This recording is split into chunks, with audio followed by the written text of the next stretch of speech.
Hello, everyone, and welcome to the Midweek program at the J.C. Raulston Arboretum. My name is Blake, and I'm the Education Assistant here at the Arboretum, and today we are in the old conifer collection because there is a very splendid tree back here that is in full flower right now, and it is all kinds of stunning, which is very convenient because we have a wonderful program for you today. We've got our Director of Horticulture, Greg Paige, who's going to be going through his top 10 summer stunners. The tree in question, our dear sweet Hymenopterus henryi. It is in full flower right now. This is a very special tree. It's one of Greg's stunners for today. So we will talk about this tree. We'll talk about some other plants as well that are doing their thing right now, looking all kinds of spectacular and splendid at this oh so hot time of year. So it should be a wonderful program. Those of you watching this on YouTube, please like this video and subscribe to our channel, and feel free to leave a comment down below. And with the announcements out of the way, I'll pass things over to Greg to show off his top 10 summer stunners. Hey y'all, thank you for joining us. I feel like I haven't been here in a long time. It's been a while. It's been a while, I think. You're not on the calendar as much as you need to be, Greg. What's going on here? I'm getting a little bit nervous. Do I need to clean my desk out? I don't know. I'm very happy to be here and talk about this. A little bit of clarification before we get started. I really had to pull back the reins to limit this to 10 in the interest of time and all of your valuable time. And as I've gotten older, my interest in horticulture, I've mellowed, I've softened a bit. And my qualifications for summer stunners aren't just things that are pop and bang all summer long. You know, pop and bang is great, but I like things that kind of sustain, they can peak and have that pop and bang, but, sure. but I like things that kind of extend. Definitely. I'm a big advocate, and I'm always preaching the importance and things that I like about multiple season of interest, winter, spring, summer, fall. So there's some of that woven into this as well. There's also a couple of sentimental favorites tied into here. That kind of lays out the groundwork for what I'm about to throw at you. You might see a couple of these and say, I'm not stunned by that at all. But let me explain myself as we go into things. So the first thing I want to get started with is the one that was on the picture on our website, and I think it zipped through social media also. Erythrina exbidwillii. This is a hybrid coral bean, and I don't think I dip real deeply into herbaceous things, although this thing is kind of more woody than herbaceous. Yeah. And I'm going to stay in my lane here because Tim talked about this in the one that he did recently, and I really, really liked what he said about this. Let me back up a bit. One of the reasons I like this is the sentimental side of it. This is one that was introduced to me by a couple of horticultural luminaries, Doug Ruin and Jenks Farmer, espouse the beauties and the values of this plant, and have grown to love it here. But the thing that Tim said about it when he did it was he called it a hummingbird smorgasbord. Yes. And I think that's a candidate for a good T-shirt. Feel free to put in the comments whether or not we should go down that path or not, but I think that's a good explanation for this. Yesterday, Tim and I were standing talking in front of this yesterday morning, and you needed an air traffic controller for the hummingbirds. Yeah. They were zipping in all directions through this. This thing blooms from early summer to frost. It's kind of peaked, but there's a lot more flowers coming up. It's got some thorns on it, so you may not want to grab it, but kind of admire it from the edge of our bed. It's growing in our perennial border if you want to see it here. So this is the first one, and had to do due diligence because it was on the picture, kind of proclaiming what we're going to talk about today. So that's my first summer stunner. It's a good one. And if I'm not mistaken, with regards to its hardiness, we are at a place where if you go much further north, it gets killed with how cold it is. Yes. Where if you go much further south, it actually doesn't die back to the ground. Like, it's woody if you go south, but we're at that perfect spot where it behaves as an herbaceous perennial, despite the fact that it is woody fundamentally. Like, every year you can expect it to die back to the ground and come back in the springtime. But if you live farther south, you can get some mass on this thing, get you a really, Yes. really good. And it's a hybrid of our native too. There is a lot of erythrina that are native, but I can't beat that color. It's like tubes of lipstick almost. Yeah, and despite what I said about how it dies back to the ground every year in a single growing season, the thing gets huge. Ours is 10 feet tall. Sure. At least. Easy. Yeah, particularly with those beautiful flowers on top of it. Yes. All right, the next one I have, and I am obligated by the confines of the Magnolia Society to talk about magnolias at every opportunity that I get. But this is a sentimental favorite for a couple of reasons. I see this is Magnolia grandiflora Leanne. I see this plant every day. It's right along the fence line in the Zurich garden, and I can see it from our building and where we park our cars.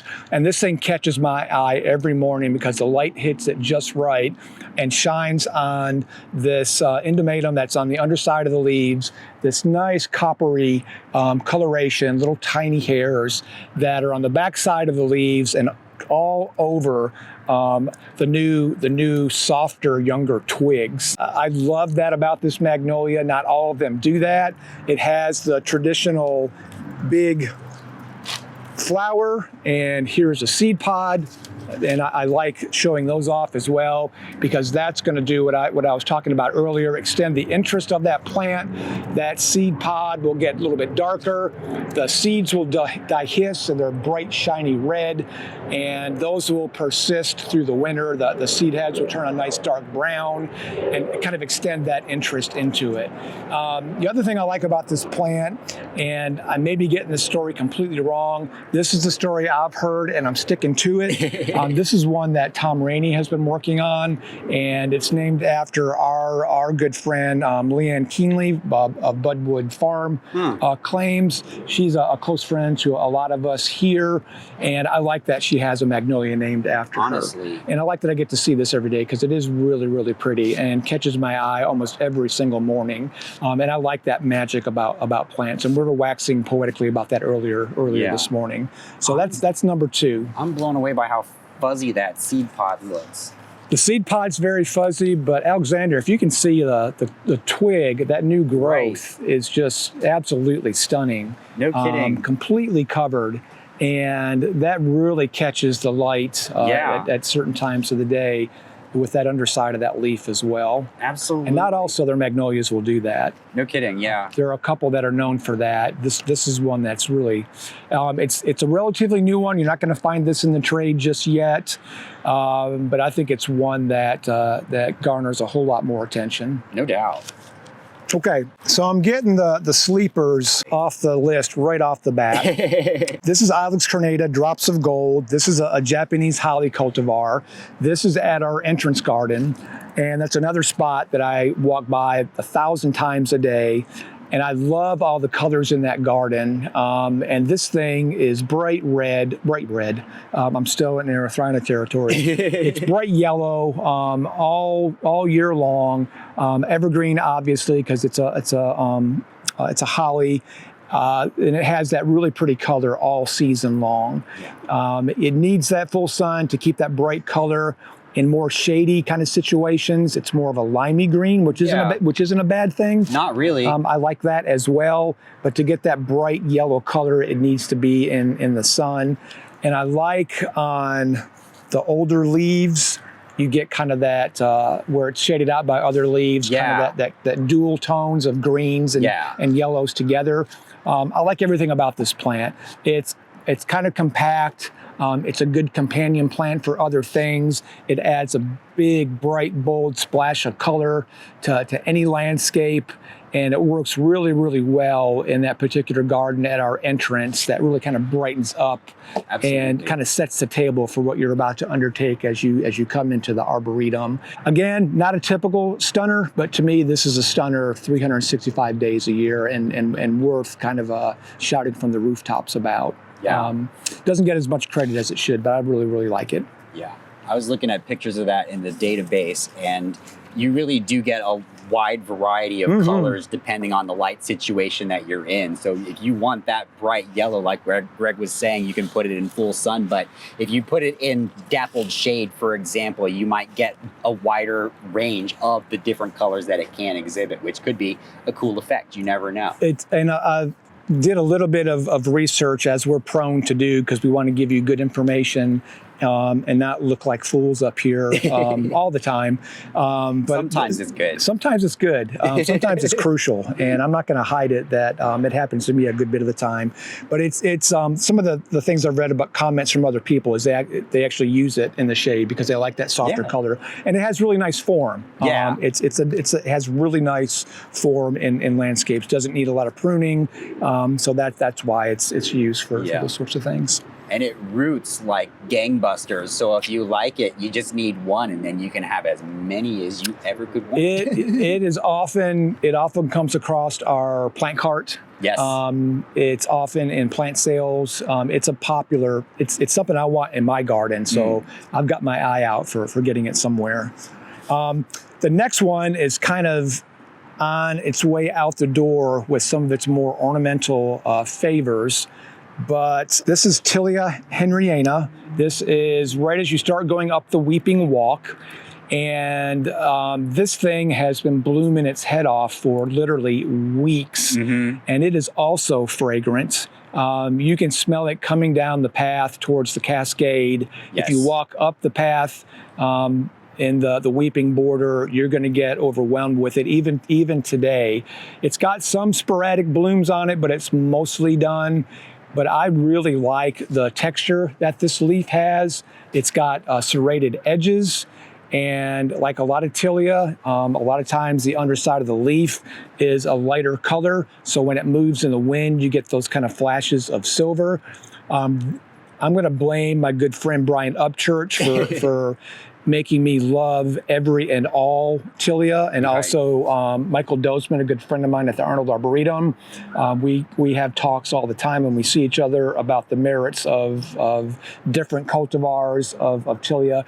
They call these limes in England. Sure. And our friend Tony Kirkham posted a picture of this on his Instagram and was espousing all the things that I've been talking about, how underutilized it is, how great the leaves are, the flowers, kind of all aspects of it. This thing also, when it's in full bloom, is covered in bees. Yes. Absolutely covered in bees and other wasps and solitary bees. Oh, for sure.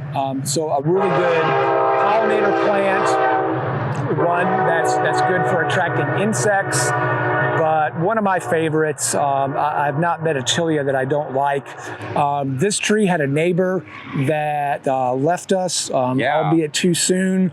So we're doing some structural stuff to us because I'm worried about it falling apart, which has kind of put our feet to the fire to get it propagated and get it out there. So hopefully we'll have this on the plant card and maybe in some plant sales in the not too distant future. But one of my favorite Tilias and a great one for landscapes, and definitely should be used a lot more. So moving right along, the next one I want to talk to y'all about is Campsis radicans.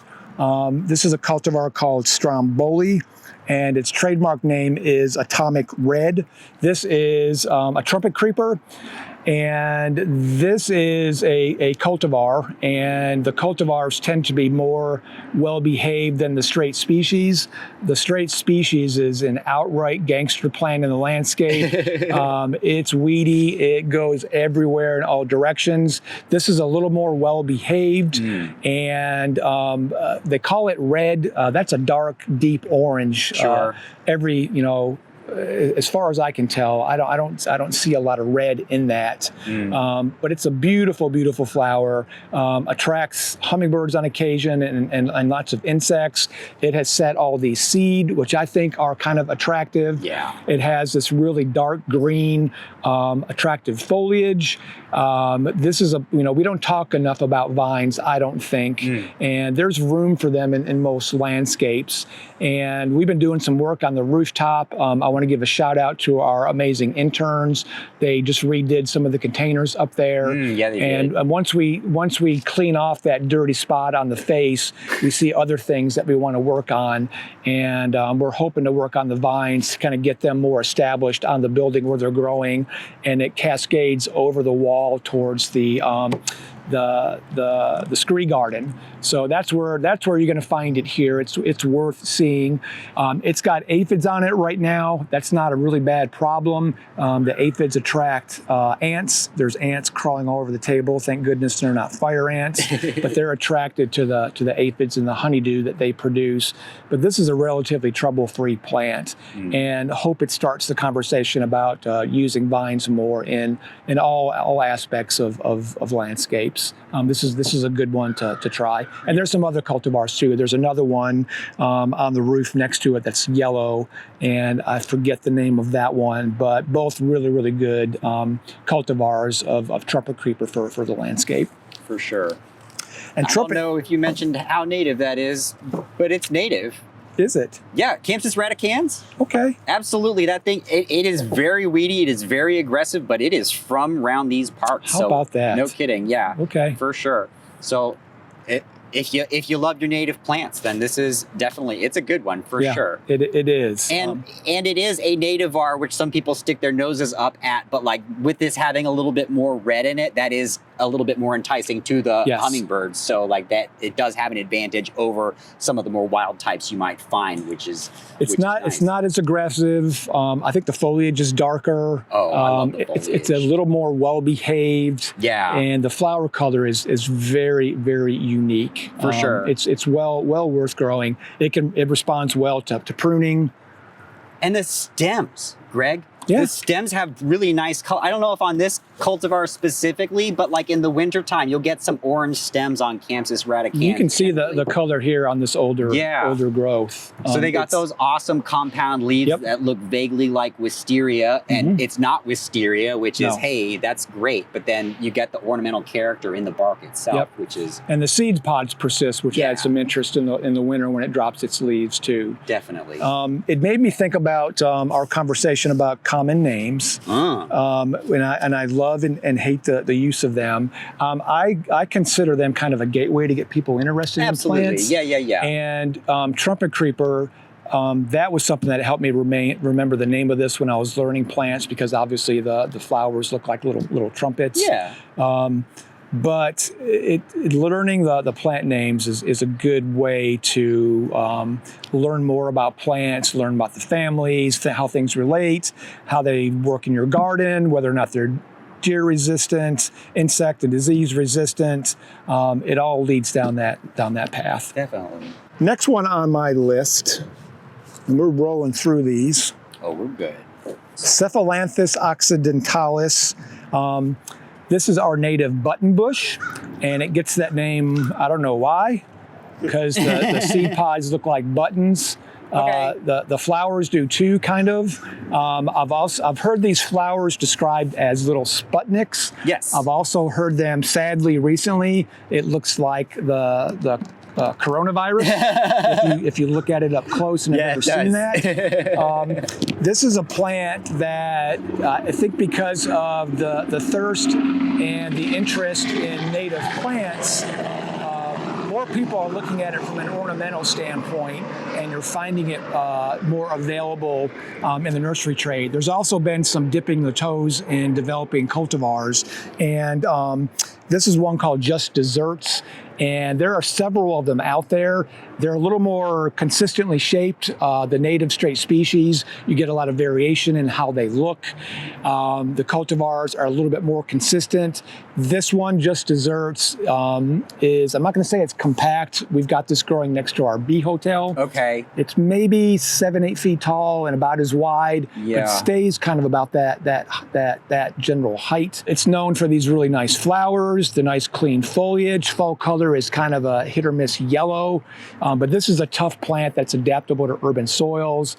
I've seen it growing in almost standing water out on the edges of ponds, so we can take kind of those situations. It's also a thing that attracts insects. I had to fight off the butterflies to get this little branch with the flowers that are on it. And those butterflies get vicious when they're around the button bush. They do. It's in a really good spot right next to the bee hotel. But once the flowers are done, you get these little seed pods that persist, and I think add a lot of interest. An underutilized, underappreciated plant. Now that there's more cultivars out there, it's becoming more popular. I think there's one called Sugar Shack, if I'm not mistaken. Yes, indeed. That's a really, really good one that I've seen for sale. I think Tony might have that. Really, really good plant. One of my favorite underutilized shrubs for the landscape, and one that's been absolutely stunning all this summer and continues to do that and perform in our garden, and come see it next to our bee hotel. The next one was kind of a surprise, and it's a sentimental favorite. I have a long history of love and affection for all things ericaceous. Had a very big rhododendron garden in my last career, and this is rhododendron Bloomathon Pearl. This is I believe a Garden Debut Series Proven Winners plant, and it's a repeat bloomer, and I think there's about 6 of them. This is my favorite. It is Bloomathon Pearl, I think I mentioned. It's in our white garden for obvious reasons. Big flush of blooms in early spring, and kind of sporadic through the heat and the doldrums of summer. But as we kind of cool off into fall, it'll flush back out. And at my last garden, we had these at the entrance of our rhododendron garden as you crossed a bridge, and it was always covered in flowers early spring and then later in the season. And I really became enamored with that, and have recommended this to a lot of people. These are tend to be a little more heat tolerant, a little bit more resistant to some of the things, the ills that rhododendrons can suffer. But I really, really like this, especially in the white garden. It's starting to get its legs underneath it again. You can see some new buds here, and the plant it's a smaller plant, so I didn't want to take a lot off of it, but it's just starting to get ready for its second big flush as we slowly move into fall.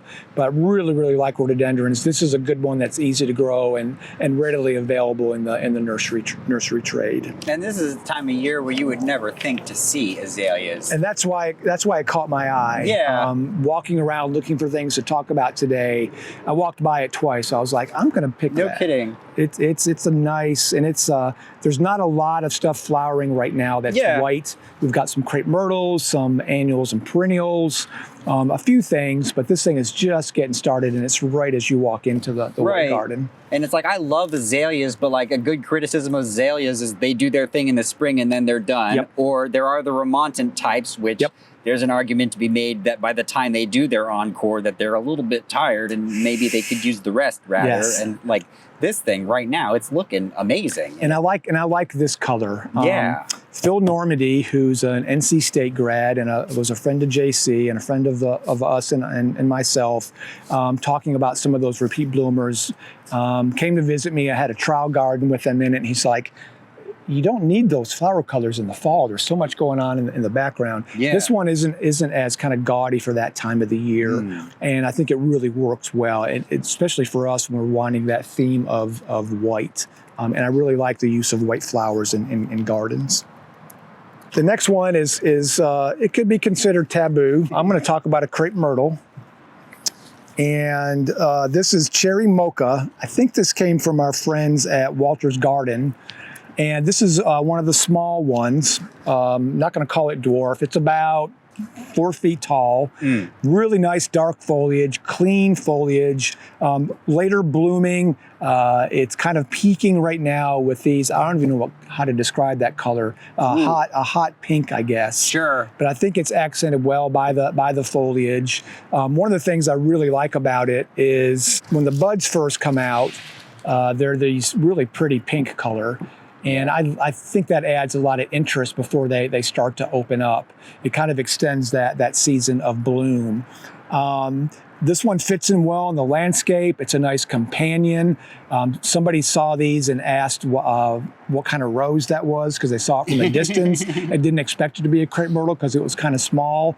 And that really kind of opened my eyes up to the use of these kind of in those types of situations as an alternative to some small flowering shrubs. This guy is unfortunately not immune to crepe myrtle bark scale. No. It has quite a bit on it.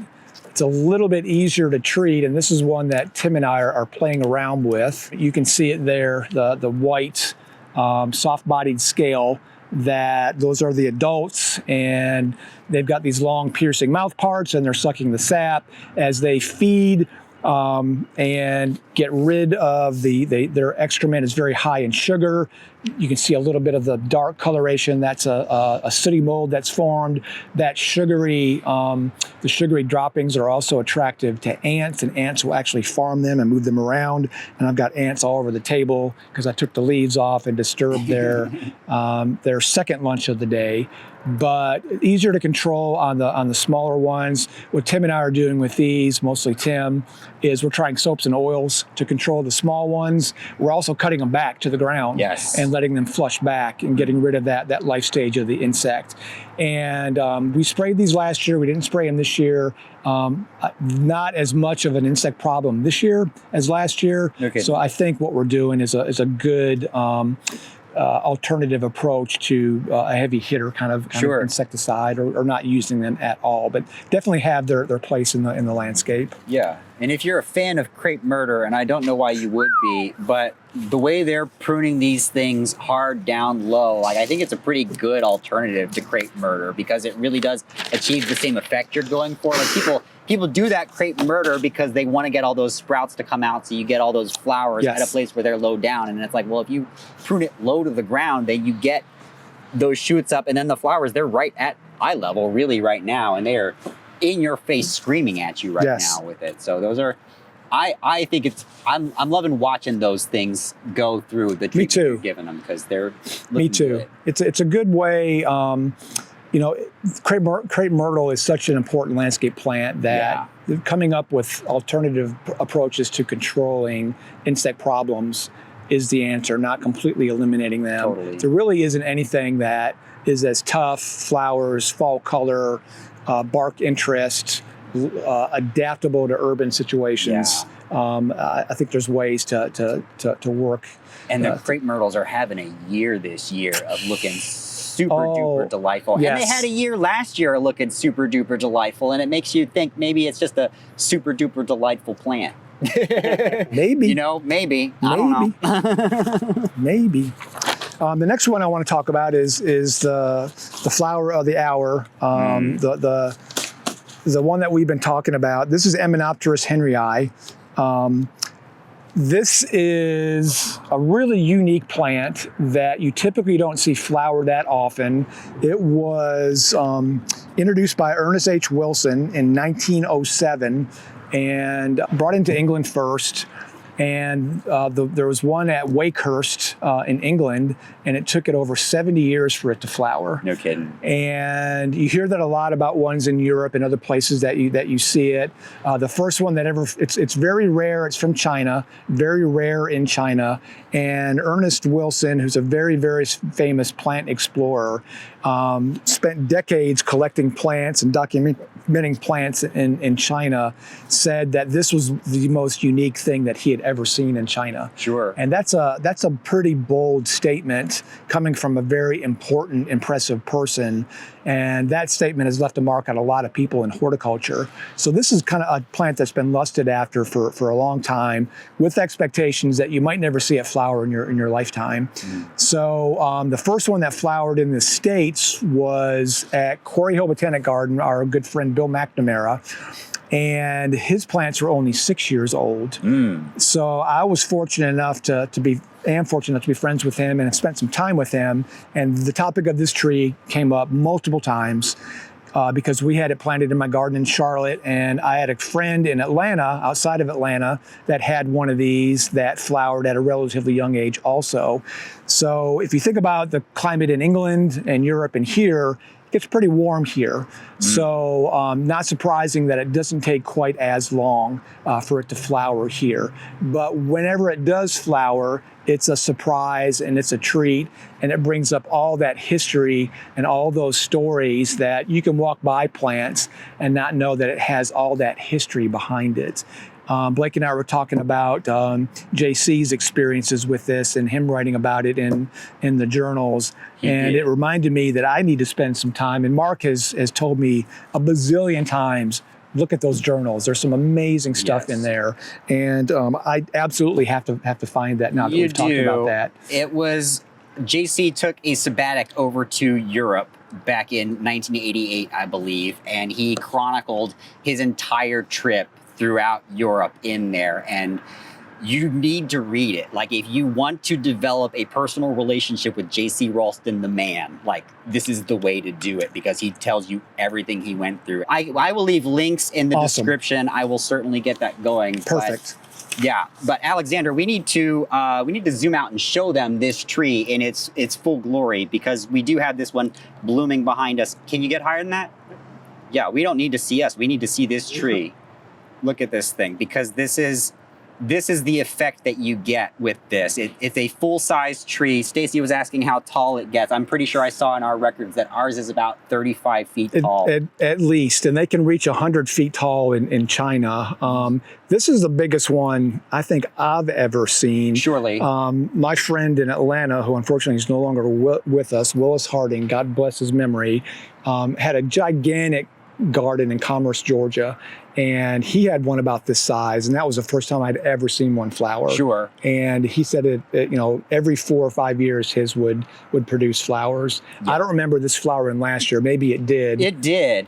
That's where I noticed, because I read about it and I noticed the tree, and then I noticed when it was flowering and I smelled it, and that's when I learned that it is indeed fragrant. Marilyn's asking if it's fragrant, and yes, it is fragrant, and she's asking where it's growing too. So right now we're at the old conifer garden at the very back of the Arboretum, and we are sitting in a space where this space is just filled with the fragrance of this tree. It is really, really nice. And you can see how tall it is, how big, how covered in flowers it is. The thing also kind of spreads around through root suckers. Yes. So little suckers will pop up from the roots. So it does kind of colonize an area, which is not a horrible thing, because we've left that. It's by design. We've left those for propagation, and also there's occasionally some of them will produce flowers.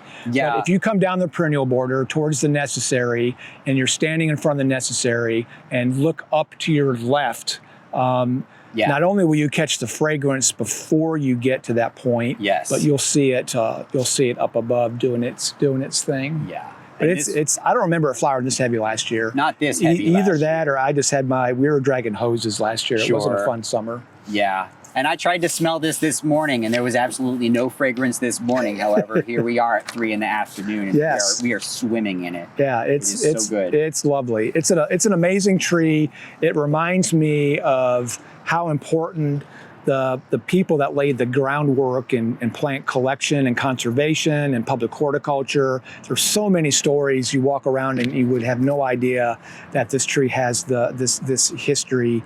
It's related to our native Pycnia, and you can kind of see that in there.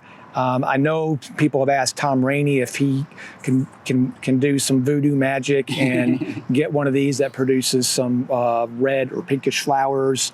Wouldn't that be a sight? But it's a reminder of why we like plants, and there's so much more to them than there's all that history and stuff about them that's really, really unique. But JC was saying in his newsletter that the one he saw in Italy was the first ever to bloom outside of China, and that didn't happen until 1977. Yes. That was the first time this plant bloomed outside of China. And they think it's because of like Greg was saying about the temperatures in Europe, but then this tree is also reported to have an incredibly long juvenility period, where people say that the juvenility lasts 200 years, but like, that's, in its native range. If you get it here in North Carolina or just the Southeast US, where it gets that temperatures where it can really get things moving along, it can go through it quick, like Bill's did. So.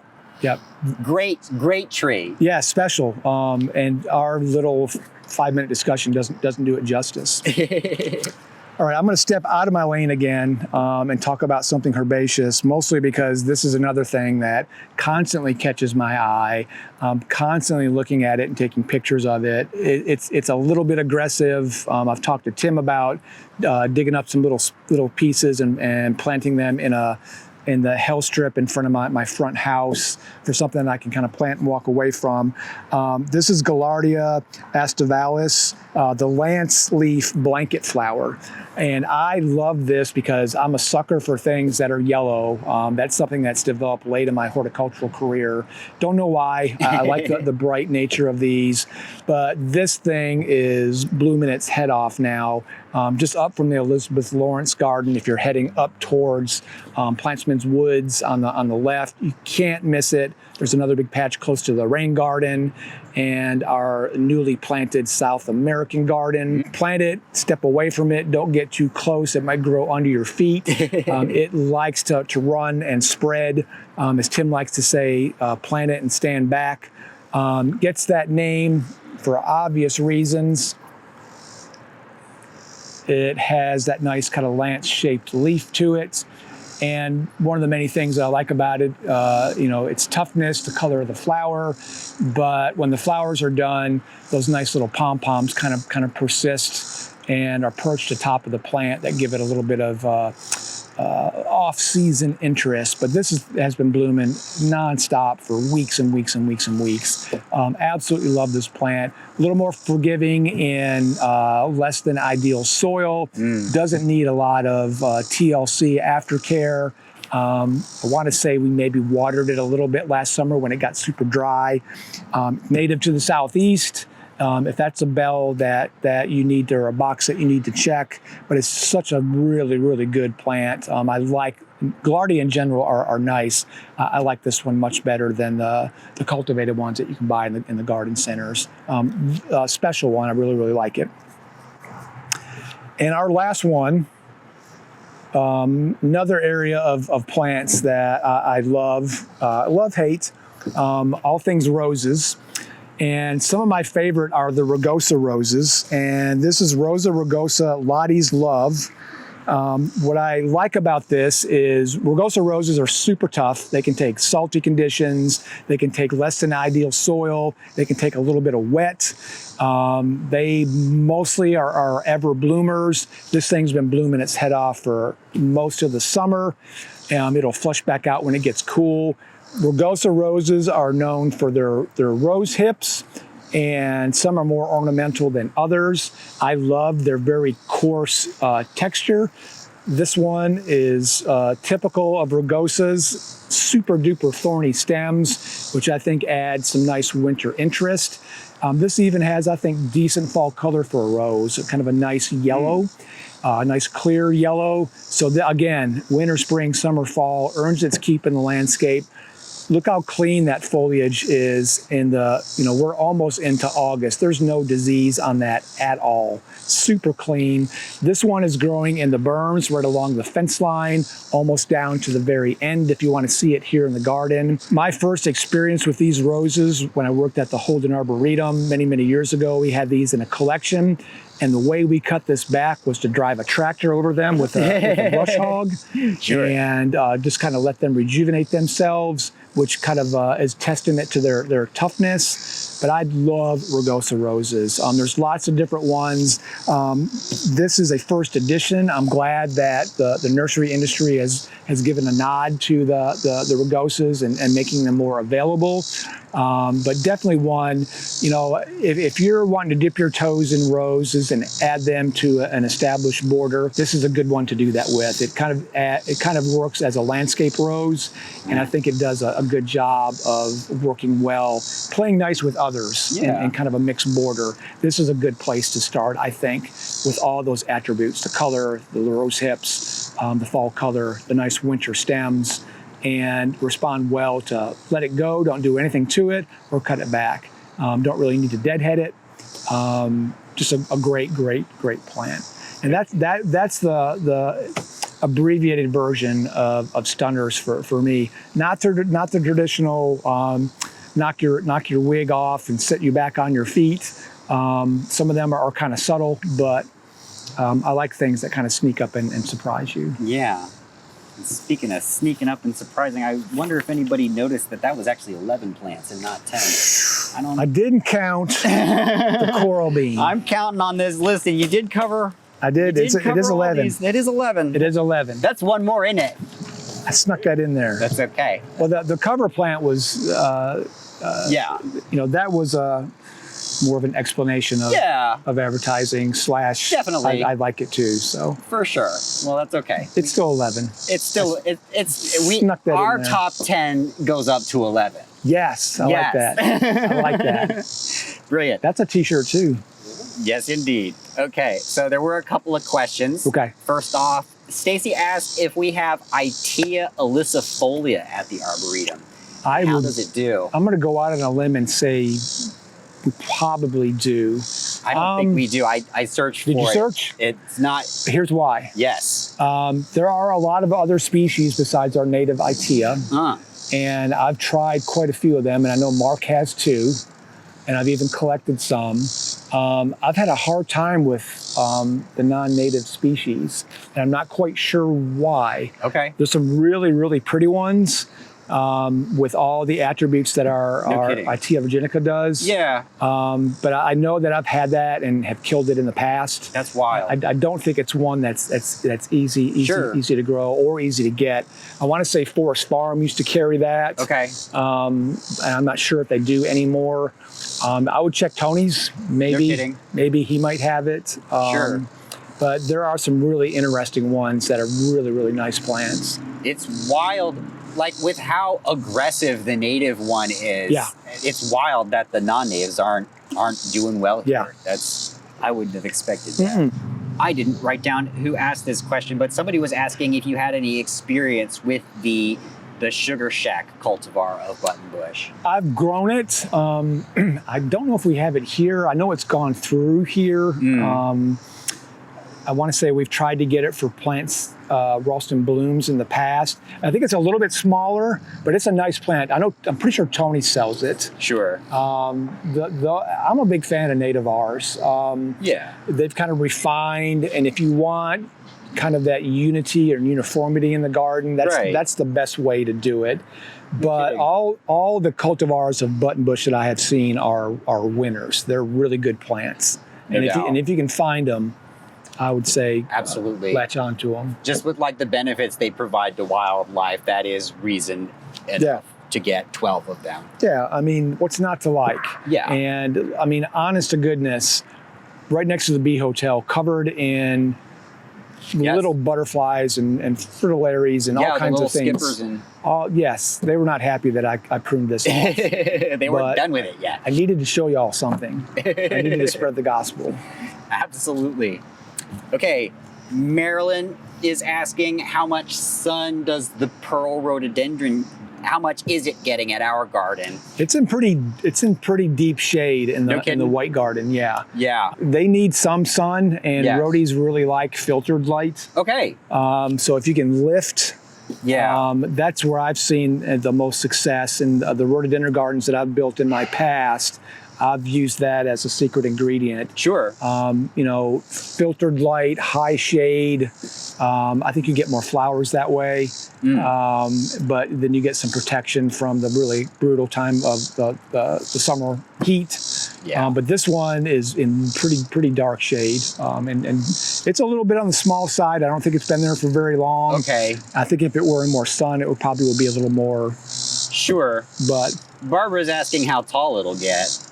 I'm not sure. That's an easy Google. If you just Google the Bloomathon series, I want to say the ones that I had in my garden in Charlotte were maybe 4.5, 5 feet tall, wider than tall. Sure. Okay. A good landscape rhododendron. Absolutely. And Jared wants to know if the Hymenopterus henryi is hard to find because it's hard to propagate, or is it just not well known? It's not well known. It doesn't look like much if you don't know what it is. Most people aren't going to buy something that doesn't have any flowers on it with these big leaves. Honestly, yeah. You think about that in and of itself with the extended juvenility period on this, like you might need a really sizable plant before you can have something with flowers on it in a garden And center. not many people have room for a tree this big or bigger. Totally. I think we've had pretty good success reproducing it. My friends at Atlanta Botanic Garden, that's where I got mine from. They had a bunch of them and were giving them away, and I grabbed a bunch of them. You know, we'll take cuttings on occasion, and I think we've had pretty decent success with it. Sure. It's just, it takes a long time to get this. No doubt. Yeah. And nobody has patience anymore. Nobody. That is very true. No kidding. We have distributed it quite a few times. If you look through our records, we've given it away a few times. Yep. Maybe it's time for a resurgence. I think so. With where we're sitting here, with how beautiful it is now and how delightful it smells. And getting to see it up close too. I mean, that's an astounding flower. That is. No kidding. Yeah, it's a cool tree. No kidding. Okay, Nancy is curious about rose hips. She's wondering, do you just leave the flowers on and let them fade? Is that how you do that? That's how it happens. It kind of takes care of itself. There are certain roses that are more prone to them. All roses produce them, but some of them, you know, they've been bred for fragrance or form or flower color or petal count, and that rose hip side kind of goes by the wayside. No doubt. There are, and that's a quick search to find ones that produce really, really nice ones. Sure. But the rugosas in general have nice, big, fat rose hips. Nice. And you just you can see that spent flower with the brown there, the flower parts that are turning brown. Yeah. That's starting to form the hips of that rose right there. And we won't deadhead this. It'll keep blooming through the summer, start to slow down in the fall, and it'll have nice reddish orange rose hips on it. Nice. Going back to the Hymenopteris briefly, Jared wants to know, if you propagate it from cuttings, will it flower immediately like magnolias do?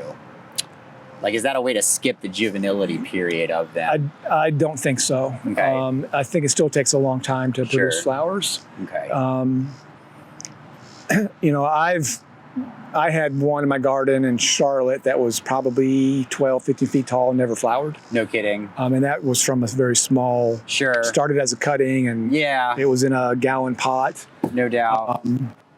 Right. It takes some time. Even the ones at Quarry Hill, they were 6 years old. So and those were grown from cuttings. Right. So, and generally speaking, when you're rooting cuttings, the more mature it is, the less likely it is to root. So like you would go for the more juvenile, even if you're getting them from cuttings. I think I am lucky and blessed that Sophia's here to propagate stuff.